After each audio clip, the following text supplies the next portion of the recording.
Assalamualaikum warahmatullahi wabarakatuh. Bismillahirrahmanirrahim. Alhamdulillahirabbil alamin wa bihi nasta'in ala umuri dunya waddin. Wassalatu wassalamu ala asrofil anbiya'i wal mursalin wa ala alihi wa sahbihi ajma'in, amma ba'du. Yang terhormat Bapak dosen pengampu mata kuliah perbandingan pendidikan. Ya, di sini saya akan mempresentasikan tentang sedikit sistem singkat negara Finlandia. Revolusi sistem pendidikan Finlandia dalam Mahmud 2013 dimulai sejak tahun 1968 ketika pemerintah memutuskan untuk menghapus sistem pendidikan berjenjang paralel school system atau PSS dan menggantikannya dengan sistem pendidikan wajib dasar nasional 9 tahun. PSS merupakan sistem pendidikan yang mengutamakan pendidikan berjenjang bagi seluruh siswa. Sistem ini dinilai tidak efektif karena pada kenyataannya terdapat perbedaan kemampuan murid dalam menerima dan mencerna ilmu yang diberikan. Siswa tidak lagi mengajar angka dan peringkat selama menjalani pendidikan wajib dasar 9 tahun, namun mengejar pemahaman dan penerapan ilmu yang diberikan sesuai dengan kurikulum pendidikan dasar nasional. Sistem peringkat ranking baik peringkat siswa maupun peringkat sekolah. Sekolah favorit atau non-favorit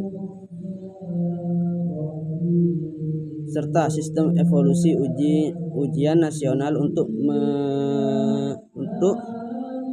kenaikan kelas di tiap jenjang pendidikan wajib dasar nasional 9 tahun dihapus. Pendidikan dasar difokuskan pada upaya pembentukan karakter dan kapasitas dari setiap murid.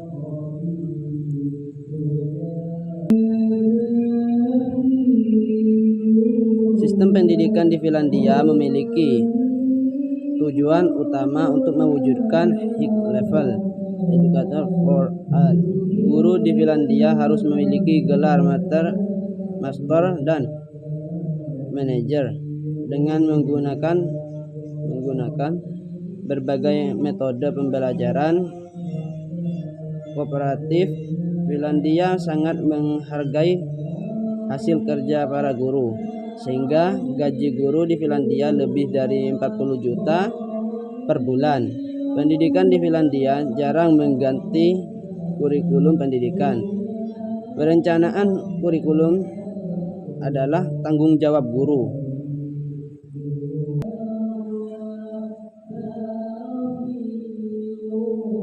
Sekolah dan pemerintahan kota, bukan pemerintahan pusat.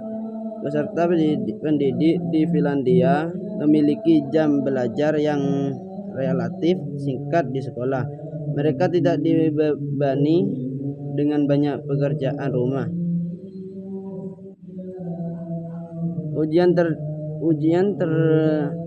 terstandar bertahun tinggi dan tidak ada sistem ranking pembiayaan pendidikan di Finlandia. Dari jenjang sekolah dasar hingga pendidikan tinggi dan pendidikan orang dewasa, hampir sepenuhnya dengan sumber publik.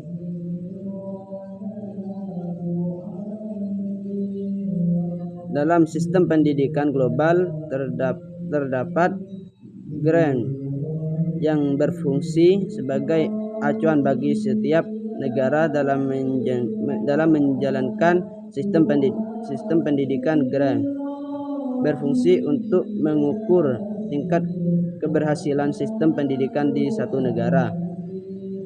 Terdapat pula tingkat pendidikan di negara Finlandia. Pada tingkat ini terbagi menjadi 6 bagian.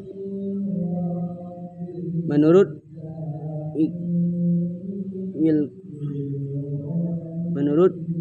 Wikipedia yaitu sebagai berikut: pendidikan bersekolah, pendidikan dasar, pendidikan menengah ke atas, pendidikan umum, pendidikan vokasi, pendidikan tinggi. Keunggulan sistem pendidikan negara Finlandia. Sistem pendidikan dengan kesetara serta keadilan bagi seluruh masyarakat. Kedua, pendidikan berbasis inklusi sudah diterapkan. Ketiga, biaya pendidikan yang ditanggung oleh pemerintah. Keempat, kurikulum. Kelemahan sistem pendidikan di negara Finlandia. Dari keunggulan sistem pendidikan Finlandia terdapat kekurangan yaitu sebagai berikut: hanya bisa diterapkan pada negara kecil, tidak adanya standar ukuran yang pasti untuk melihat perkembangan anak secara berkala. Hal ini dikarenakan tidak adanya tes secara berkala. Kesimpulan, berdasarkan pada kajian teori yang sudah diuraikan, dapat disimpulkan mengenai sistem pendidikan di Finlandia yaitu sebagai berikut. 1. Sistem pendidikan di Finlandia bersifat fleksibel, memudahkan seluruh komponen pendidikan untuk mengembangkan metode serta teknik mengajar dan memacu peserta pendidik untuk lebih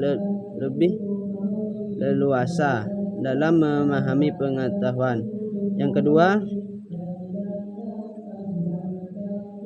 pendidikan secara menyeluruh untuk semua bantuan pendidikan secara finansial oleh pemerintah serta tidak dipungut biaya dalam belajar menjawab permasalahan masyarakat yang membutuhkan pendidikan sebagai cara untuk meningkatkan taraf hidup.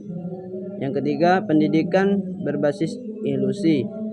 Peserta didik dengan berkebutuhan khusus tetap mendapatkan pendidikan yang sama dan bantuan yang sama oleh pemerintahan maupun komponen pendidikan. Yang keempat, pekerjaan sebagai pendidik yang sangat dihargai dan memiliki seleksi yang baik membuat kinerja mengajar dianggap baik. Yang kelima,